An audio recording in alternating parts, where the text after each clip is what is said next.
When it comes to sim racing cockpits, every sim racer ideally wants an aluminum profile rig. They're the most sturdy, adjustable, and versatile for all needs. The problem? Well, for the most part, they're expensive. All the aluminum profile rigs I've reviewed on this channel far surpass the $1,000 mark once accounting for the seat, taxes, and shipping.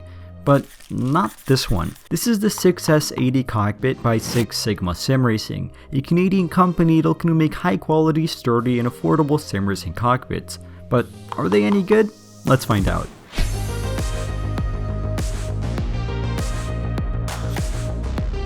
There's a lot to cover in today's review, so timestamps can be found in the video timeline if you just want to skip around.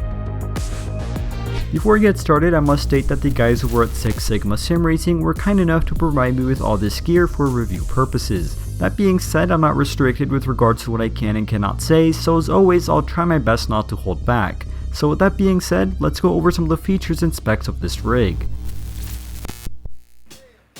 The 6S-80 cockpit is made entirely from 40 grade series aluminum and is finished in a glossy black color.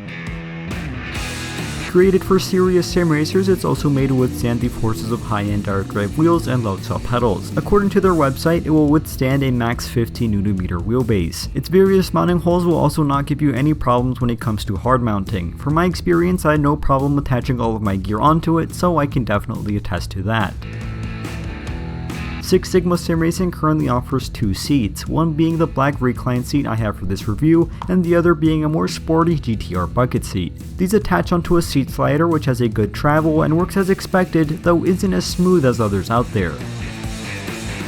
Finally, the chassis itself is actually quite compact. The dimensions are not stated on their website, but the good thing is that I have my own measurement tape. The chassis measures 48 inches or just about 4 feet in length, 27 inches or slightly over 2 feet in width, and 26 inches, again just over 2 feet in height. This makes it slightly smaller than something like the comparable Trak Racer TR120. Finally, a lifetime warranty is offered with all purchases, meaning that if anything ever goes wrong, they'll be able to offer support.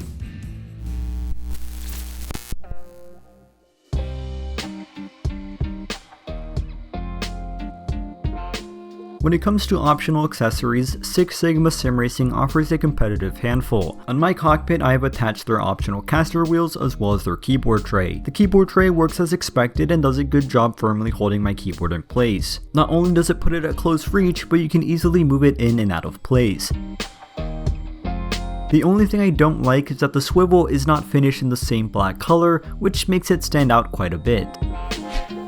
Another very notable accessory offered by 6Sigma Sim Racing is their monitor stands. In my case, I'm using their freestanding quad monitor mount, which was easily able to hold onto three 40-inch TVs without breaking a sweat. It's made from the same aluminum extrusion parts, which have a very nice finish and of course can be adjusted in nearly every way. Putting it together was a breeze and it only took me a few minutes to set up my screens onto it. This monitor stand can hold up to three 65-inch TVs, which is pretty crazy to think about. Finally, attached behind my monitor stands, I added the 6Sigma PC mount, which did an excellent job holding up my computer. Not only does putting it behind the monitors clear up a ton of space, but it also makes managing my cables a whole lot easier. On their website, you can find some of their other cool accessories, such as an integrated monitor stand, different mounts for their wheelbase, and more.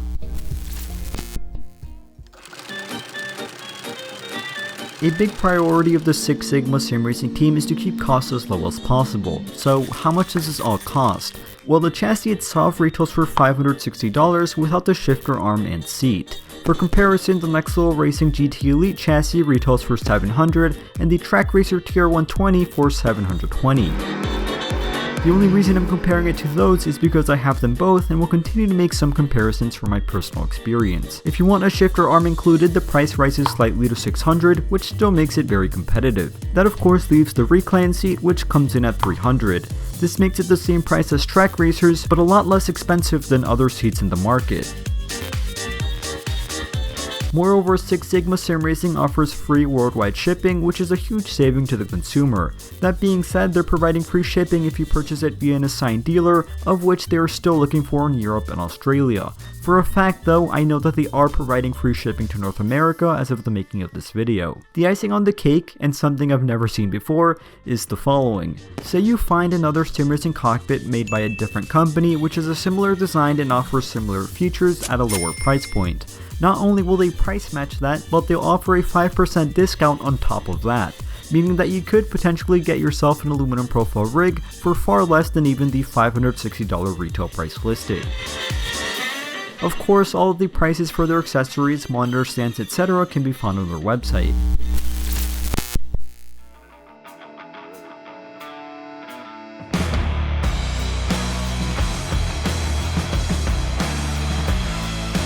All that being said, it's finally time to talk about my experience with the 6S-80 cockpit, and I'll start with the positives. On track, even with demanding gear attached, this rig remained impressively sturdy. I maxed out the force feedback on my wheelbase and had my pedals on a fairly stiff resistance, and even then, I honestly felt no notable flex when on track. On video, you may be able to see some movement on the pedal plate, but I would be lying if I said it was noticeable when racing. Keep in mind, I don't like to run my pedals at crazy high resistance levels like I know some people do, so this could be a more notable thing if that were the case. The wheel plate is fairly thin, so it did raise some concerns regarding how much weight it could hold. The wheelbase I was using isn't excessively heavy, so to see if it would flex with a heavier wheelbase, I did the only logical thing I could think of. Oh, look, Mom, no hands. Yeah, it passes the test. It passes the test. Let's just say I'm not concerned about the flex of this wheelbase anymore. The last thing to talk about with regards to potential movement and flex is of course the seat, which being a reclined seat is usually more vulnerable. So I sat down and stomped on the brake pedal, and doing that, some flex on the backrest of the seat is present. That is not too surprising being a reclined seat, and especially not surprising considering I was stomping a 100 kg Lutzow brake. With regular use, movement on the seat is practically non-existent, or at least not noticeable when on track. I do however wonder how it will hold up in the long term after more wear and tear, so that is something to consider. Other than that, the seat is fantastic. It's made from synthetic leather and the attention to detail on it is second to none. It has a carbon fiber weave pattern and has a very aggressive and sporty look. There are also no imperfections when it comes to the stitching and craftsmanship. Everything is very nicely finished. Honestly, I think this may be the best looking sim racing seat I've ever owned, and considering I've tested close to a dozen, that's saying a lot. But what about the comfort? Well, it's a lot different than most. You see, as opposed to other seats I've owned, this one uses surprisingly dense foam, which makes it a lot more stiff. Now, this isn't a bad thing though. While it took me a while to get used to it, once I wore it in and used it for a few hours, it got very comfortable. The stiff padding seemed to maintain, dare I say force, a proper posture, which prevented me from slouching in the long term.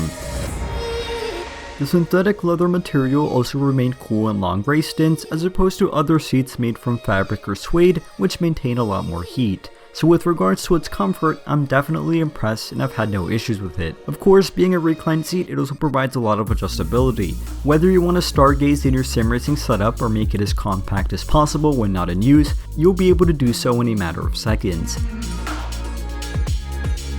The amount of adjustments you can make and the versatility brought upon by an aluminum profile chassis is also a massive positive. There aren't any real limitations when it comes to perfectly adjusting it to fit your needs, and you have no issues mounting gear, button boxes, wind simulators, etc. thanks to the aluminum extrusion build.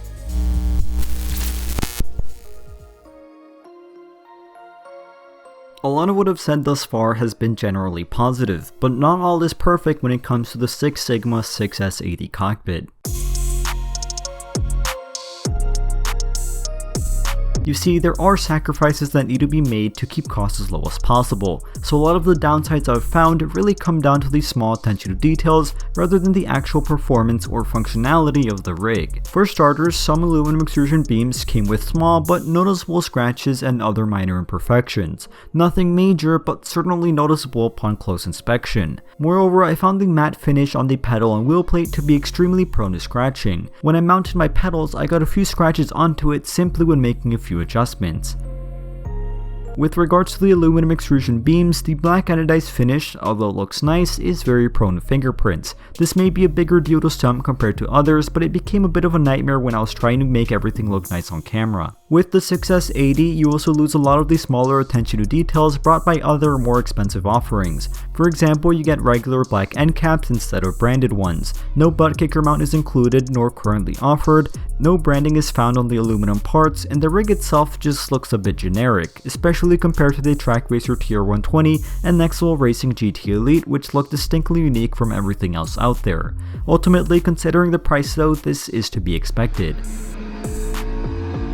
My final negative isn't related to the cockpit itself, rather to the 6Sigma sim racing website, which I think can do a better job at providing more details and specifications regarding this product. Currently, the product page is very simple with only some generic information, and it doesn't inspire confidence in the buyer when looking to spend several hundreds of dollars on a rig. A lot of valuable information such as the dimensions of the chassis, thickness of the wheel plate, supported height and max weight, and details on what comes included in the box and other things are not mentioned. A consumer, especially when looking to spend a lot of money on a product, will be looking for answers to all of these questions and will be doing a lot of research and comparisons. Not including all of that information as well as other details on this rig will be a big red flag to many potential consumers, so I would definitely focus my attention on further developing that.